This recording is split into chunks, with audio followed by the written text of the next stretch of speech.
Hi, welcome once again to our Flutter development application tutorial lesson. And this time we are going to be working with some widgets that works with as a container, and probably we will going to apply them in our Flutter app, and probably with the row and column widgets as well. If time will permit, we can also add the extends, right?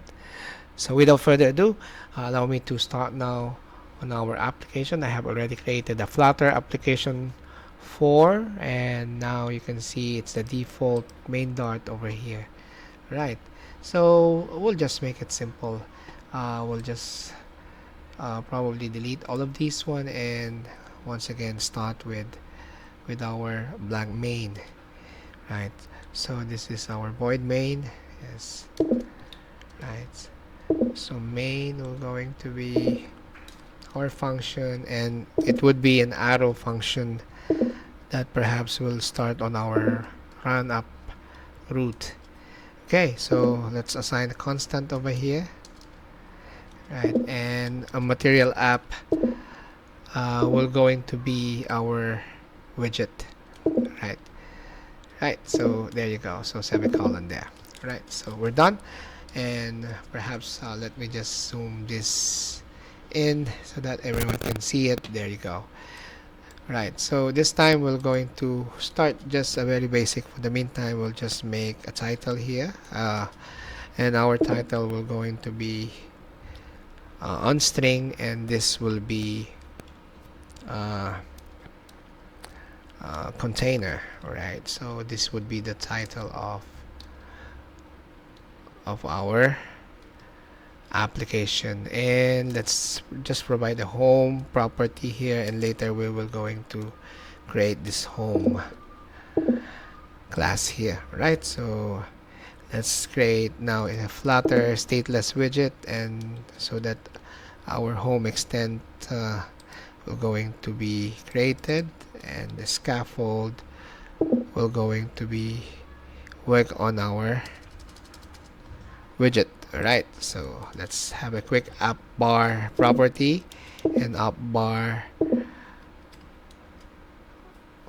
widget, and this time we will be having like a child over here basically, or probably we'll just make a title here, and this will be a text widget. Alright, so we'll just make this one a string, and web, okay, mobile. This is a mobile app dev. Okay, right, so there you go. So probably we'll just make a title center later, and or a center title, okay, will be true. It's a boolean, and maybe a back color probably. Right, quite very simple only. Our colors will be, say for example, blue, right? So let's work on our body. So it has to be outside our app bar, and this body property will be having as well a center, right? Center widget, and inside this one we'll be applying a child property, and later now we'll start over here. So our previous lesson we just did some objects like buttons and icons, and even the assets or the image widget. So this time we will try to work with a container. So basically, if I want to go straight from here, probably on the container itself over here, right? Oops, I'll just remove this one at the moment. And example, straight from here, from our body property, I will be using now a container.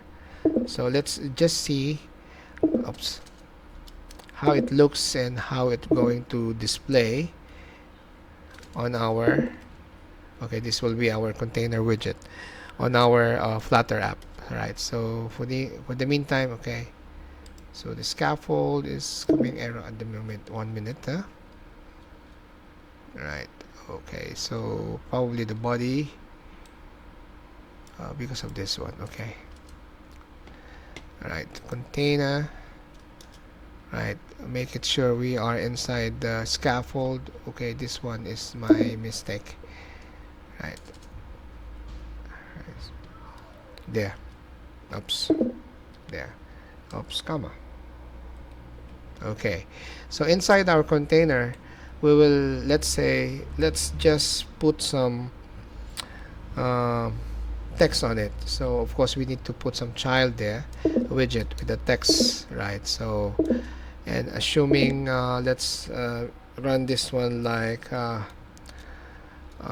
let's say CSSE 3203, right? For this one now, I'm providing now a container that will going to enclose our child text property over here, and then let's see if it really display, right? So this text will be inside this child, right? So within this span, we're gonna be working with a typical display now. So I'm having an error over here, right? The container, it has to be work on the child one. So basically end up of the container, it has to be closing with another scaffold here. So this one is the container, and okay, so I have removed the other one, sorry.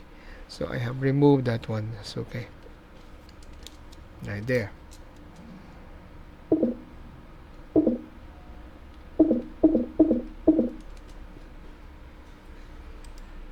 Right, so I think I need to save this, or probably let me rewrite it. Say for example you're kind of having trouble now on this spot, so probably the scaffold is over here. So this is the closing of their scaffold, and the body is over here. So say for example this is the actual one now, right? If I put the body property, oops, body property, all right, the widget must be a container. Widget must be a container. All right, so and close this one. For the meantime, let's close this one and save it. Right there.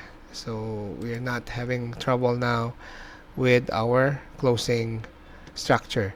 So within the container, we will put some child here so that the widget will be a text.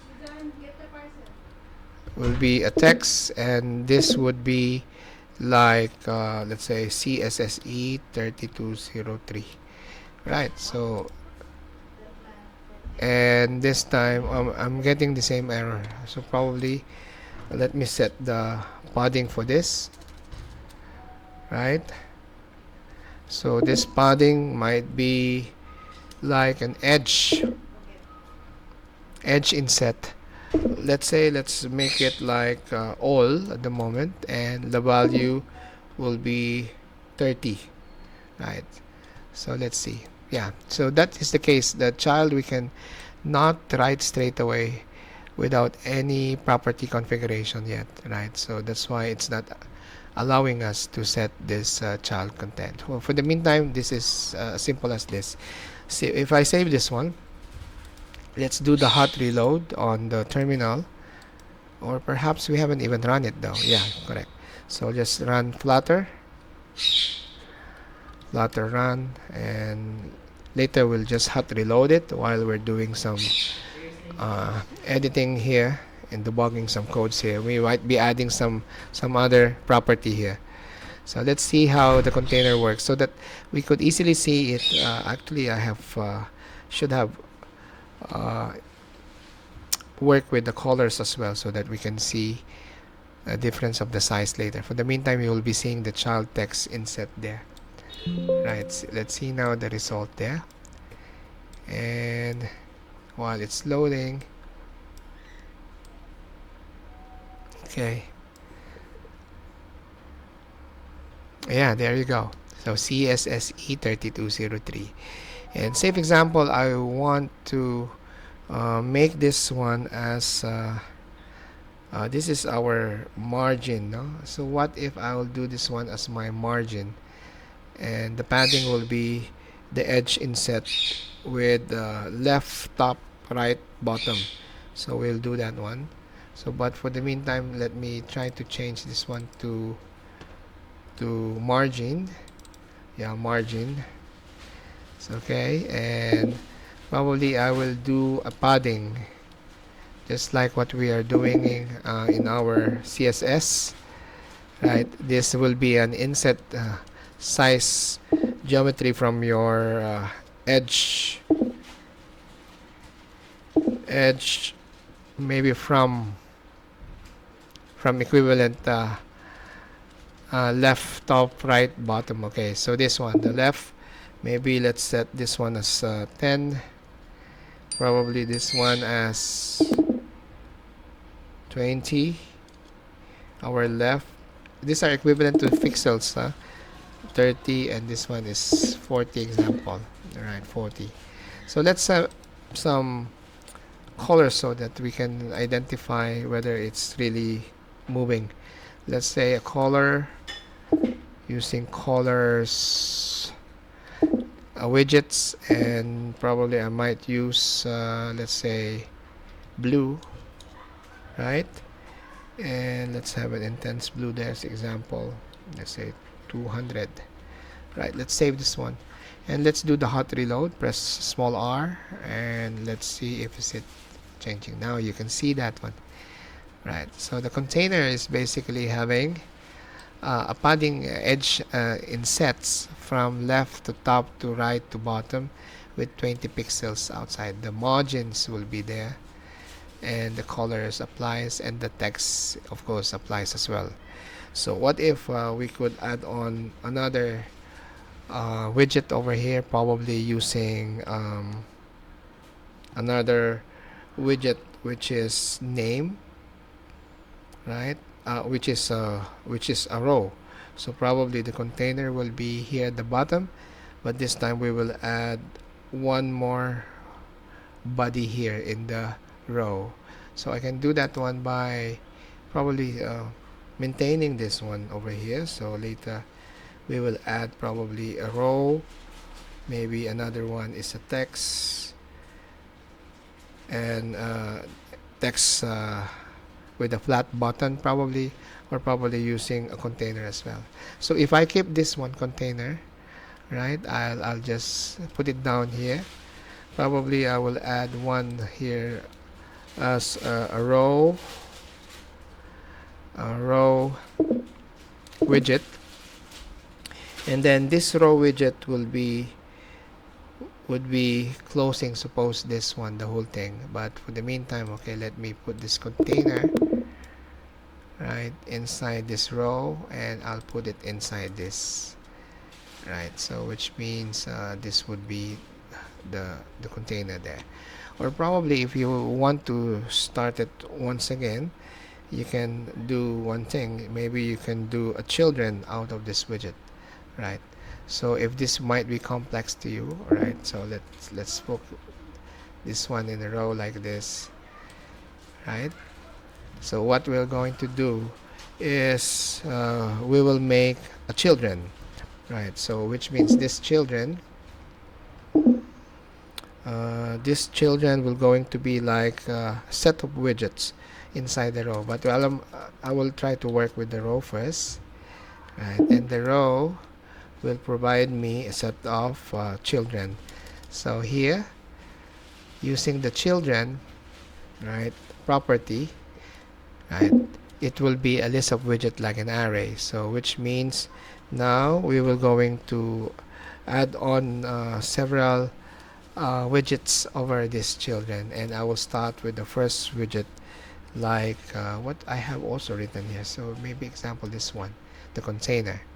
See, I have already pasted it here, and this would be a part of that widget of inside the children. But if I need another container, I can copy paste it once again like this, right? So to identify the differences of this, maybe I will make this one as cyan, right? So that is the material color. And if I save this one, you will notice I'm having a children list of two containers within the same row. If I will going to hot reload this, you will see now that I have couple of container there, so which means these containers now on the same row, right? So of course, if I'm changing the sets of the margins here, it will also reflect on this, and the paddings will definitely be reflect as well, right? So probably another one, if I will add one more container over here, and I'll make it yellow right there, and let's make this one as yellow. All right, the material color yellow. Let's hot reload R, and all of these will appear like this. So if we're going to modify this for particular alignment, we can also work on to main axis alignment. These are properties that we can also set before our children. It has to be set over here in our row.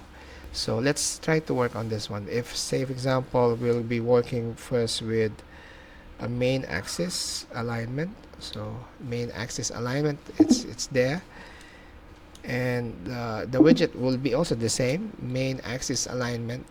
But say for example, we will make like space evenly, right? So let's say a property space evenly, right? Evenly over here.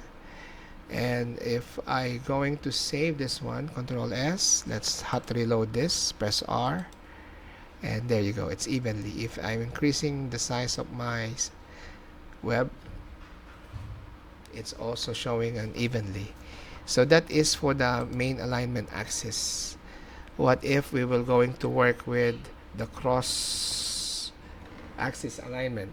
So say for example, the cross axis alignment, let's say cross axis alignment for the property of this row, and same also will be cross alignment widget, and particularly we want to see the property values, maybe cross or from start to end, stretch or value. Let's work with the start, right? Example, and then if I save this one and let's hot reload, right? So I think you don't see the difference. Maybe we can see end,